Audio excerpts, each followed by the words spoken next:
The polar bear is one of the only animals on Earth who actively hunts humans as prey. Because of this, thousands travel from across the globe to get a chance to see one of these predators up close and personal. Unfortunately for one of these tourists, making the trip into polar bear territory was the worst mistake of his life. Hit that like button and subscribe right now. This is the terrifying polar bear attack on Matthew Dyer. Welcome to Final Affliction. Tomgat Mountains National Park lies on the Labrador Peninsula in the province of Newfoundland and Labrador. Covering 9,700 square kilometers, the park is famous for its gorgeous snow-covered mountaintops and breathtaking wilderness. The park is home to many a wild creature, including wolves, golden eagles, reindeer, and of course, polar bears. The polar bear is undoubtedly one of nature's most refined killing machines, weighing over 750 kilograms of pure muscle and growing as far as 10 feet tall. An adult male can bite with a force that is equal to 1,200 psi, more than enough to crack a full-grown human skull as if it were an egg. Unlike his brown cousin, the grizzly bear, who will shy away from humans and only attack if disturbed or otherwise threatened, the polar bear is hyper-aggressive towards humans and is mainly a carnivorous animal. Most, if not all, of his diet consists of meat that he usually hunts on his own. This basically means that the polar bear is a much more experienced hunter than his relative, so it's no wonder that polar bears are among a select few of apex predators on planet Earth that have developed a taste for human flesh and will go out of their way to actively hunt and eat humans if given the chance.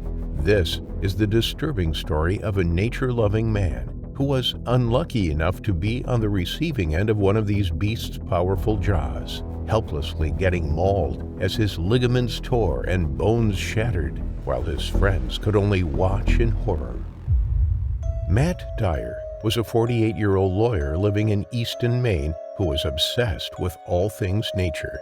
He'd frequently spend his vacations going on hiking trips, his obsession with nature reaching a point where tattoos of various wildlife creatures were riddled across his body. His story began in the winter of 2012, when Dyer felt the urge to go on yet another grand adventure. As he was browsing through a magazine, he saw an ad for an outing to the Tomgat National Park in Labrador, Canada. Matthew Dyer had never heard of it before, nor had he ever seen a real-life polar bear, but felt reasonably intrigued by what he read and decided to sign up for the trip after doing a bit of research. Before leaving on the trip, Dyer's main concern was that he wouldn't be in good enough physical condition. To make sure he could traverse the terrain, he trained all winter, carrying around a heavy backpack while exercising regularly. The journey to Tomgat necessitates careful planning, registration with park officials, a lengthy approval process, and the carrying of appropriate equipment to ensure things go smoothly for all participants. Additionally, anyone visiting the park is obliged to view a DVD on polar bear safety. It's extremely easy to get lost in Tomgat Park, as there are no roads, no campgrounds, and no directional signs indicating what to visit or where to go. Visitors are instead strongly advised to hire a certified polar bear guard, not only for protection, but for guidance should they find themselves lost. Excited, Dyer later flew with a group of like-minded explorers from Montreal to a town called Couillard, which lies in northern Quebec. From there, the group made their way to a base camp where a plane would arrive to hoist them over the Tomgat Mountains and eventually onto the coast of Labrador. The trip was led by two of the senior Sierra Club hikers, Sierra Club being a nonprofit organization dedicated to conservation and education regarding nature and the wildlife that inhabits it. The first guide was 60-year-old Rich Gross, who originally worked for a low-income housing nonprofit in San Francisco, but since 1990, he'd spend a week or two each year acting as a tour guide on adventure trips all around the world. Accompanying him was fellow tour guide Marta Chase, a 59-year-old medical diagnostics consultant who'd been leading hiking trips ever since she attended high school. Tagging along with her was her husband, Kikab Castaneda Mendez. Dyer being the nature-loving enthusiast he was, would have loved nothing more than to see a real polar bear in the wild, but he thought he'd be extremely lucky if he actually saw one. As a result, he was thrilled when tour guide Rich Gross suggested going on a hike that would almost certainly result in the group coming into contact with the park's population of polar bears. After hiking for a while, Rich Gross announced now would be the time to set up a camp.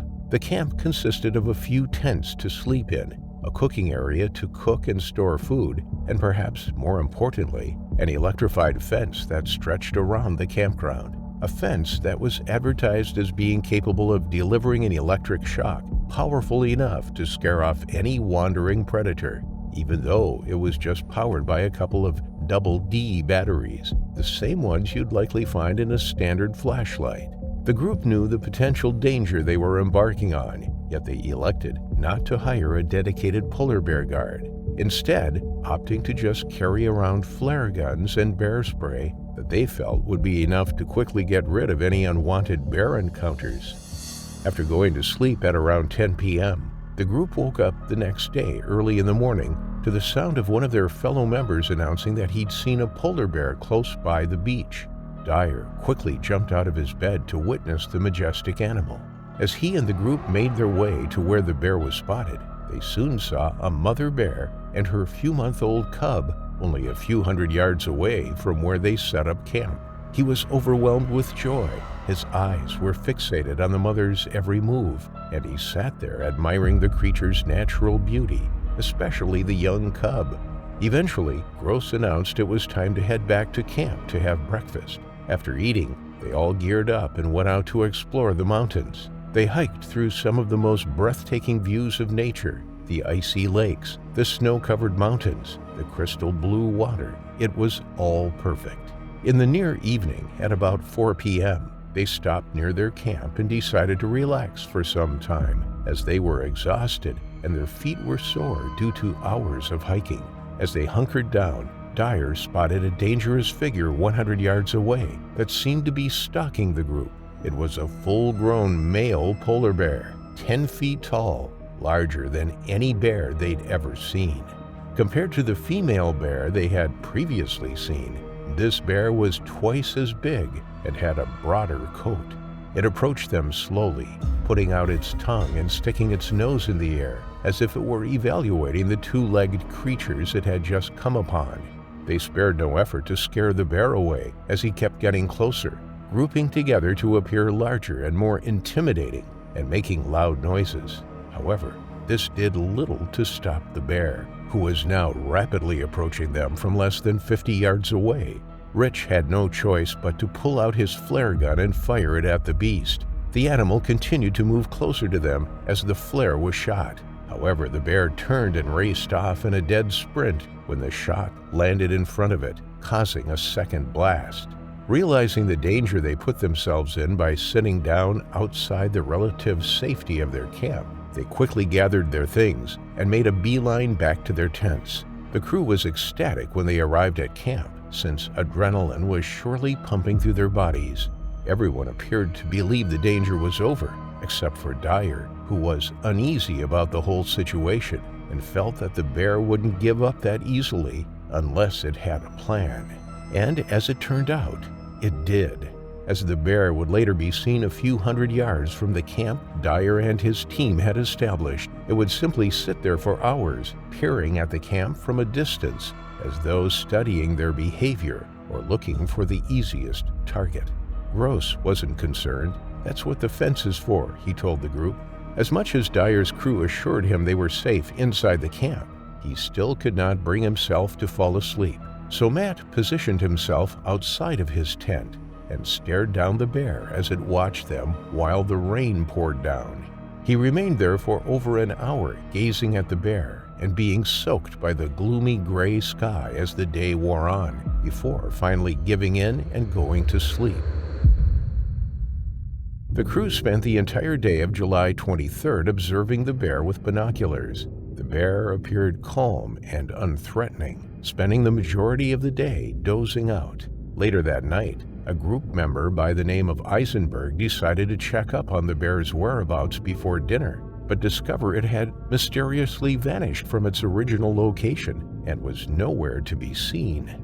On July 24th, at 3:30 p.m., the group would be woken up by the sound of blood-gurgling screams coming from Dyer's tent, as it would appear the electric fence was not enough to stop the 10-foot bear, who easily managed to break through it and reach Dyer. The unsettling shriek startled Rich to wakefulness. He reached into his boot, close to his head, and pulled out a flare gun. He ripped the zipper off his sleeping bag and jumped from his tent. Marta Chase's tent was right next to Rich's. She was terrified when she heard the frightening growls of an adult polar bear coming from the tent next to hers. As she made her way outside and peered through a small window, the bear looked enormous and white as snow, aside from the black on its eyes and snout. The beast ignored Rich, as its eyes were fixated on Dyer. It wrenched helpless Dyer from his tent by the head and began flailing his body around left and right like a rag doll, his sharp fangs tearing through flesh and slicing through bone, while the group watched in utter disbelief. After Dyer stopped moving, the bear leaped over the electrified fence with Dyer's skull in between his jaws and made a run for it, likely hoping to reach the nearby beach, where he could then drown his victim and enjoy his meal without disturbance. It was now 3:32 a.m. Even though it was pitch black, Gross and Chase could still make out that the polar bear was running away with one of their traveling companions in its mouth. And things weren't looking good, as Dyer seemed to have stopped yelling for help. Rich and fellow group members gave chase, with Rich firing and hitting the bear with multiple rounds of double flares, before the bear finally loosened his clamp on Matt's neck and vanished into the darkness. When Rich finally reached Dyer's body, he was badly injured and unconscious. His jaw was crushed, his neck and lungs were punctured, he could barely breathe, and he was bleeding profusely. Rich attempted to radio for help, but was informed that because the region was currently entirely shrouded in fog, there was no prospect of them receiving it till it was clear. The group tended to Dyer's wounds as best they could, as they waited for rescuers to come save Matthew. At 8:30 a.m., after nearly 7 hours, the clouds began to clear, and the reassuring sound of a helicopter engine finally echoed from afar and looked to be moving toward them. Matthew Dyer was promptly strapped to a carrier and hoisted onto the chopper. From there, he went back and forth to various medical centers, with none being suitably equipped to offer the kind of care that he desperately needed. Upon arrival, doctors would re-administer sedatives previously given to Matt before patching him up again and recommending a different medical facility. Eventually, Matt would arrive at the Montreal Central Hospital, where he would finally receive the care he needed. Medical reports regarding Matthew Dyer's condition were astonishing. The bones in his left hand were pulverized. Both of his jaws were crushed. One of his lungs and part of his throat were punctured, and one of his vertebrae were broken. Yet, despite all that, miraculously, no vital organs or arteries were damaged, which explains how he managed to survive as long as he did. Even more shocking was that even though the 750-pound polar bear was flailing him around by the head, Matt managed to survive with his spinal cord largely intact. Jeannie Wells, Matt's wife, learned about the horrific incident and traveled to Montreal to be at her husband's side. On the 27th of July, doctors would inform Jeannie and Dyer's tour mates, who all came over to see how he was doing, that Matt's condition was stabilized and that he could be discharged in a matter of weeks. Fast forward to the present day, and Matt has made a complete recovery. His love for nature and the outdoors hasn't faded one bit. He even got a brand new tattoo of a polar bear to symbolize his life or death encounter with this ferocious predator. Matt's physical recuperation from the bear assault may have taken a while, and although his voice was left permanently affected as a result of an injury sustained to his vocal cords, he now feels emotionally stronger and all the more appreciative of the people who contributed to his survival. Very few animals, let alone people, survive an encounter with a full-grown male polar bear, especially not one who managed to clamp down on their heads with his powerful jaws. In the end, Matt probably survived off of pure luck, and his experience now serves as a constant reminder that nature and its wild creatures are not to be taken lightly.